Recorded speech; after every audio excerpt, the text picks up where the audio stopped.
안으시고 날 새롭게 하소서. 주님 마음 내게 주소서.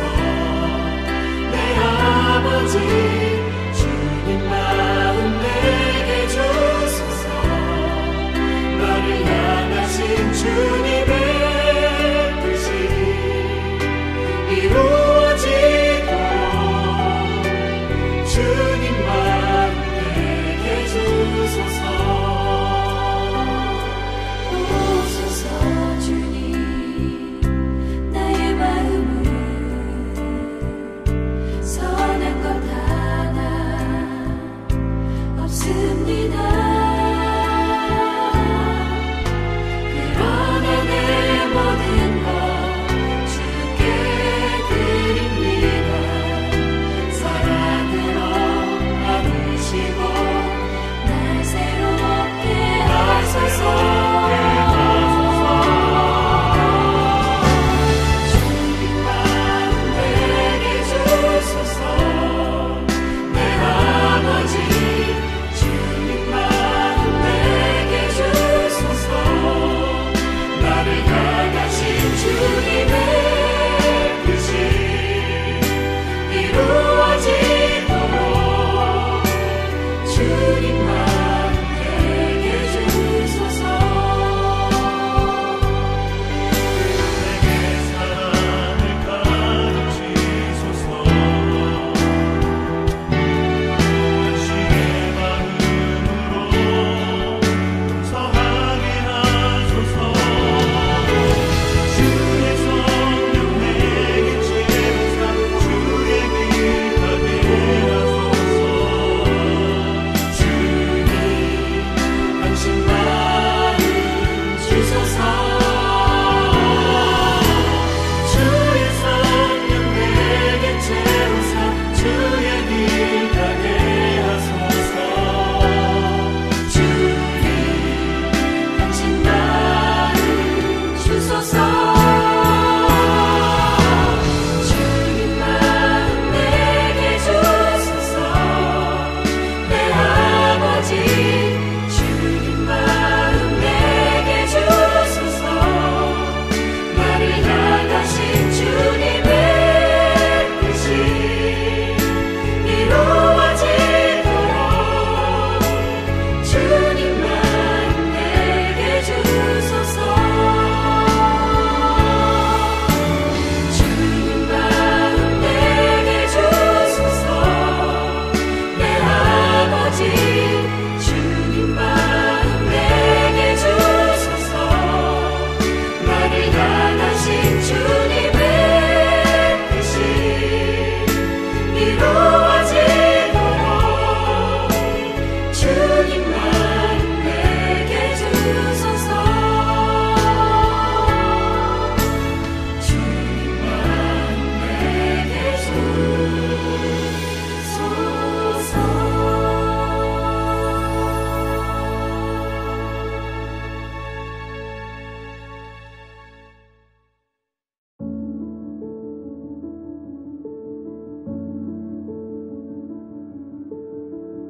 우리는 서로 사랑할지니 이는 너희가 처음부터 들은 소식이라. 가인같이 하지 말라. 그는 악한 자에게 속하여 그 아우를 죽였으니 어떤 이유로 죽였느냐?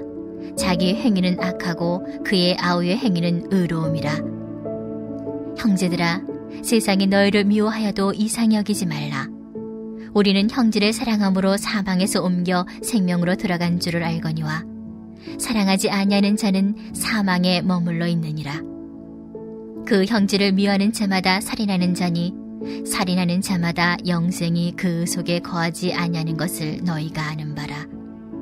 그가 우리를 위하여 목숨을 버리셨으니 우리가 이로써 사랑을 알고 우리도 형제들을 위하여 목숨을 버리는 것이 마땅하니라. 누가 이 세상의 재물을 가지고 형제의 궁핍함을 보고도 도와줄 마음을 닫으면 하나님의 사랑이 어찌 그 속에 거하겠느냐. 자녀들아, 우리가 말과 혀로만 사랑하지 말고 행함과 진실함으로 하자. 이로써 우리가 진리에 속한 줄을 알고 또 우리 마음을 주 앞에서 굳세게 하리니 이는 우리 마음이 혹 우리를 책망할 일이 있어도 하나님은 우리 마음보다 크시고 모든 것을 아시기 때문이라. 사랑하는 자들아, 만일 우리 마음에 우리를 책망할 것이 없으면 하나님 앞에서 담대함을 얻고 무엇이든지 구하는 바를 그에게서 받나니 이는 우리가 그의 계명을 지키고 그 앞에서 기뻐하시는 것을 행함이라. 그의 계명은 이것이니 곧 그 아들 예수 그리스도의 이름을 믿고 그가 우리에게 주신 계명대로 서로 사랑할 것이니라. 그의 계명을 지키는 자는 주 안에 거하고 주는 그의 안에 거하시나니 우리에게 주신 성령으로 말미암아 그가 우리 안에 거하시는 줄을 우리가 아느니라. 아멘. 오늘 하루도 하나님의 사랑이 가득하시길 주의 이름으로 축복합니다. 사람은 태어나면서부터 사랑받고 인정받길 원합니다. 나에게 관심을 가져달라고 신생아 때부터 목 놓아 우는 것을 보면 알 수 있죠. 양육자로부터 사랑과 돌봄을 충분히 받을 때 건강한 인격을 소유한 사람으로 성장하게 됩니다. 건강한 인격을 소유하지 못한 사람은 상대방이 나보다 더 사랑과 인정을 받는 것 같을 때 상대방을 미워하고 때로는 해치기도 합니다. 구약의 인물 가인이 그랬습니다. 아담과 하와가 선악과를 먹은 후에 하나님께서 계시는 에덴 동산에서 쫓겨나게 됩니다. 쫓겨난 후에 아담과 하와는 가인과 아벨을 낳았습니다. 가인은 자신이 농사지은 곡물을 하나님께 드렸고 아벨은 자신이 키우는 양 중에서 첫 새끼를 하나님께 드렸습니다. 하나님께서 가인이 드린 제사는 받지 않으셨고 아벨이 드린 제사는 받으셨습니다. 왜 하나님께서 가인의 제사는 받지 않고 아벨의 제사는 받으셨을까요? 우리는 이 질문에 대해서 신약 성경을 통해서 알 수 있습니다. 아벨이 믿음으로 제사를 드렸기 때문이고 가인은 믿음 없이 제사를 드렸기 때문에 하나님께서 받지 않았다라는 사실을 알고 있습니다. 하지만 그 당시 제사를 드린 가인은 왜 하나님이 자신의 제물을 받지 않으셨는지 이해하지 못했습니다. 단지 하나님께서는 자신의 제사는 받지 않으셨고 아벨의 제물을 받으셨다라는 사실만 알았습니다. 가인의 눈에는 하나님께서 자신보다 아벨을 더 사랑하시는 것처럼 보였습니다. 하나님께서 자신이 한 해 동안 농작하느라 얼마나 수고했는지 인정해 주시지 않는 것처럼 느껴졌습니다. 한가하게 양을 치며 산책하는 것처럼 보이는 아벨만 인정해 주는 것 같았습니다. 하나님의 사랑과 인정을 받은 아벨이 미워지기 시작했습니다. 아벨이 싫었습니다. 하나님의 사랑을 아벨 혼자 독차지하는 것 같았습니다. 하나님께서는 가인의 이 마음을 아시고 가인에게 물으십니다. 왜 분노하고 있니? 왜 너의 안색이 변했니? 지금 죄가 내 문 앞에 있으니 죄를 잘 다스려야만 한다 라고 말씀하십니다. 그런데 가인은 하나님의 말씀을 듣고도 아벨을 미워하는 마음을 버리지 않았습니다. 아니 오히려 하나님께서 아벨만 챙기시고 더 사랑하시는 것 같아 아벨을 미워하는 마음이 커졌습니다. 아벨만 없으면 자신이 하나님의 사랑을 독차지할 수 있을 것이라고 생각했습니다. 결국 가인은 아벨을 죽입니다. 하나님께서 사랑과 인정을 받는 아벨, 그 모습이 너무나 미웠고 보기 싫어서 죽였습니다. 그 결과 가인은 저주를 받아 수고해도 땅으로부터 열매를 얻지 못하게 되었습니다. 가인의 마음속에 자신보다 더 사랑과 인정을 받는 동생을 향한 미움과 질투와 분노가 악을 행하도록 했습니다. 요한일서 3장 12절의 말씀입니다. 가인같이 하지 말라. 그는 악한 자에게 속하여 그 아우를 죽였으니 어떤 이유로 죽였느냐? 자기의 행위는 악하고 그의 아우의 행위는 의로움이라. 그 12절에 보면 악하다라고 번역된 단어는 나쁘다, 악하다는 의미와 함께 쓸모없다, 무익하다라는 의미가 있습니다.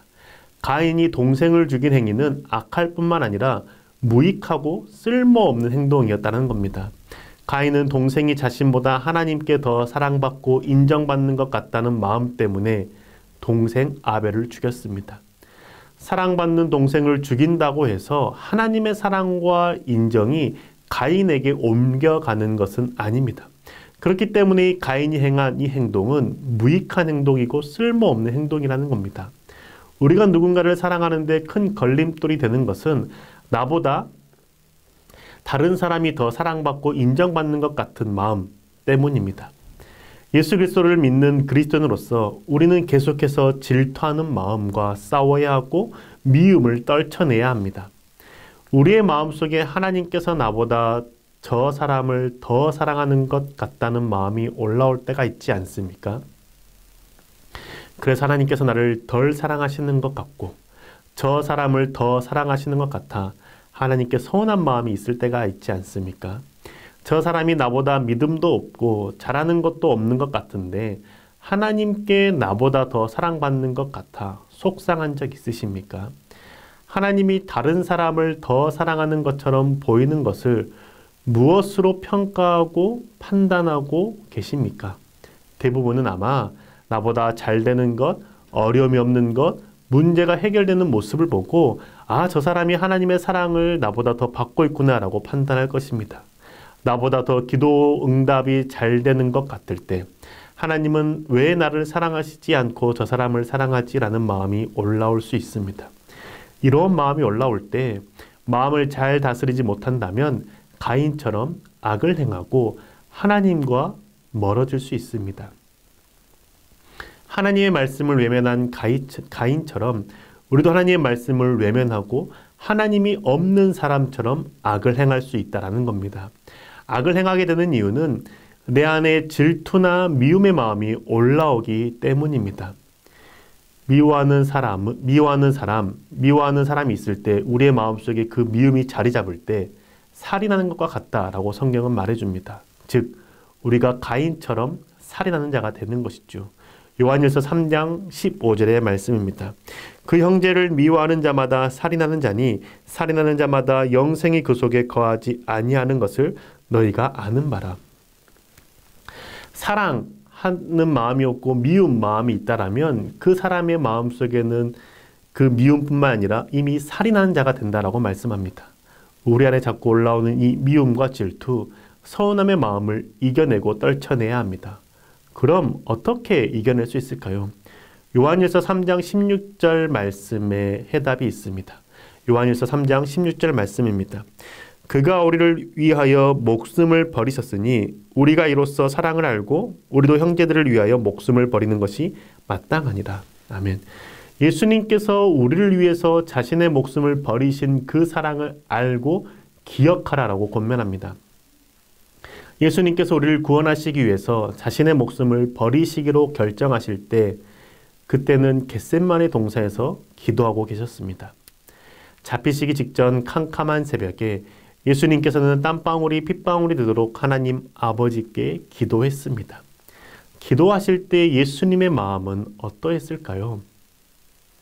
자신의 아버지 되시는 하나님께서 예수님 자신이 죽어야만 인류를 살릴 수 있다라는 말씀을 들었습니다. 그때 마음이 어땠을까요? 하나님은 예수님의 아버지가 되시죠. 독생자 아들 예수님은 아버지가 자신의 목숨보다 인류의 목숨을 더 소중하게 여기시는 것처럼 보일 수 있지만, 느낄 수 있지만 그 마음을 갖지 않고 서운해하지 않으셨습니다. 어떻게 죄 없는 독생자인 나보다 죄 많은 저 수많은 사람들을 더 사랑할 수 있냐며 따지지 않았습니다. 내 아버지 하나님은 나보다 인간을 더 사랑하나? 내 목숨보다 인간들의 목숨이 더 소중하나? 이런 마음을 갖지 않았습니다. 예수님은 하나님께서 인간을 사랑하시는 것만큼 예수님 자신을 사랑한다라는 사실을 알았고 믿었습니다. 예수님을 사랑하시는 것만큼 인류를 사랑하신다는 그 사실을 믿어 의심치 않았습니다.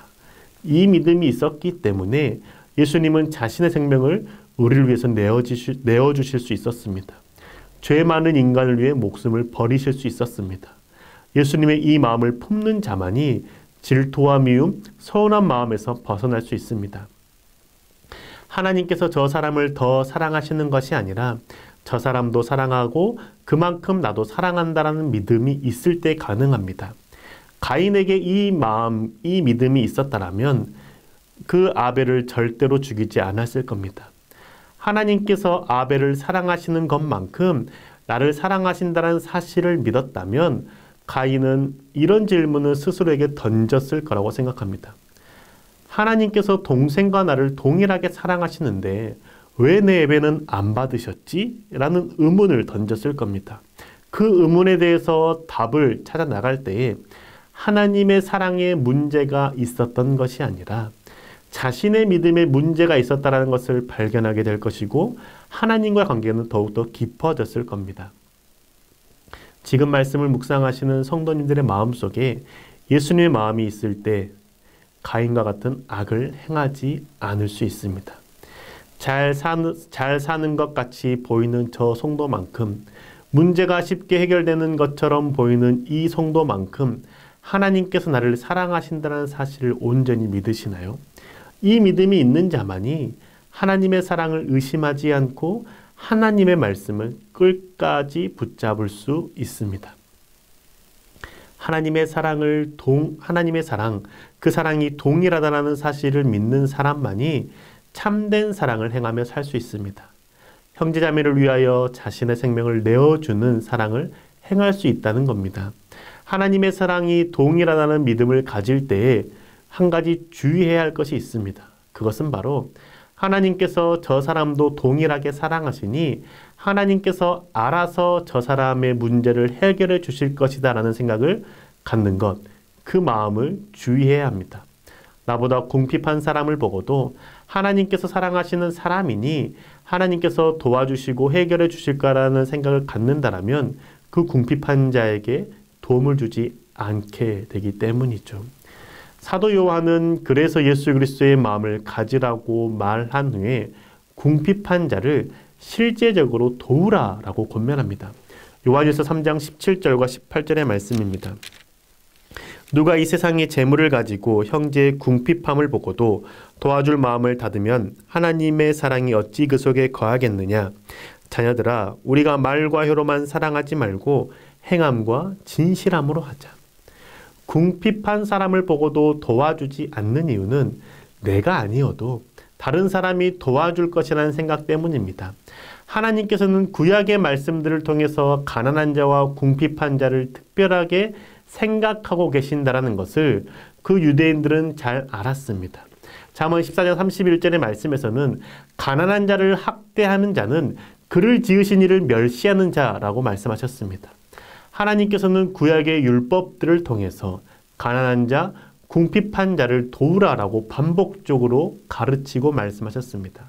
구약의 율법을 아는 이들이기 때문에 자신이 돕지 않아도 금방 다른 사람이 와서 그 궁핍한 자를 도울 것이라고 짐작할 수 있었고 추측할 수 있었습니다. 그래서 궁핍한 자를 보고도 난 지금 도울 수 없으니 곧 다른 사람이 도와줄 것이니 조금만 참고 견뎌라 라고 위로하는 것이죠. 말과 혀로만 위로하는 겁니다. 그런데 요한은 이렇게 말과 혀로만 하는 것은 참된 사랑이 아니다라고 가르칩니다. 오직 진실함과 행함으로 하는 사랑만이 참된 사랑이라는 것이죠. 그 참된 사랑을 갖는 사람만이 상대방의 궁핍함을 보고 도와줍니다. 하지만 나의 상황이 어려워서 정말 직접적으로 도와주지 못한다라면 내 안에 참된 사랑이 없는 걸까요? 그렇지 않습니다. 궁핍한 자의 필요를 위해서 기도하는 것, 그게 곧 사랑과 진실함으로 행하는 것입니다. 그래서 요한은 우리에게 가르쳐 줍니다. 요한일서 3장 22절의 말씀입니다. 그의 계명은 이것이니 곧 그 아들 예수 그리스도의 이름을 믿고 그가 우리에게 주신 계명대로 서로 사랑할 것이니라. 이 사랑이 무엇입니까? 22절에 보면 무엇이든지 구하는 바를 그에게서 받나니 이는 우리가 그의 계명을 지키고 그 앞에서 기뻐하시는 것을 행함이라. 아멘.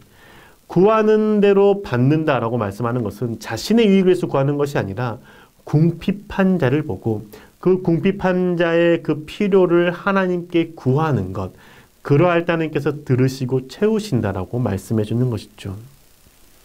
나를 위해서만, 내 가족을 위해서만 하나님께 구하는 것이 아니라 궁핍한 자, 도움이 필요한 자를 위해서 하나님께 간구하는 사람이 예수 그리스도의 마음을 소유한 사람이라는 겁니다.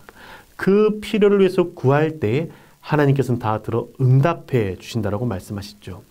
사랑하는 여러분, 우리 안에 있는 미움과 질투의 마음을 모두 벗어버립시다. 한 해를 시작할 때 예수 그리스도의 그 마음, 사랑의 마음을 품고 살아갑시다. 나보다 남이 더 잘되고 사랑받는 것처럼 보일 때에도 나를 동일하게 사랑하시는 하나님의 그 사랑을 믿어 의심하지 말고 신뢰합시다.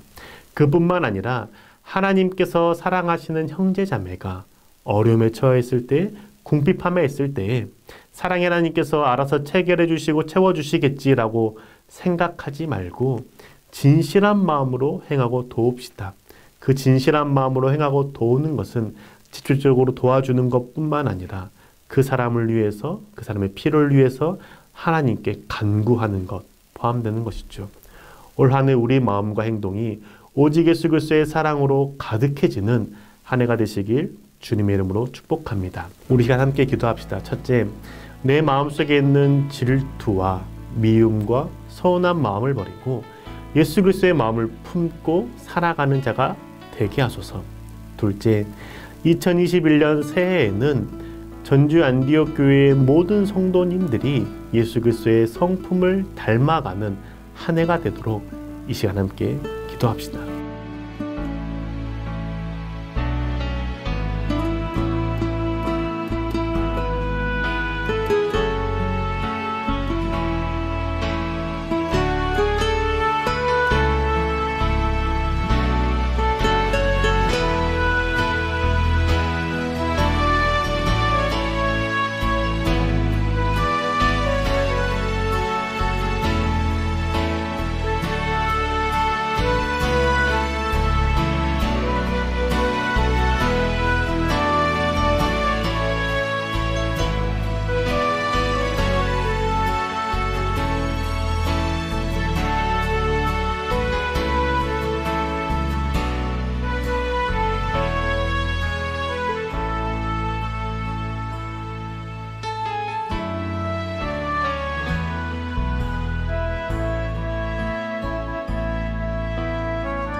주소서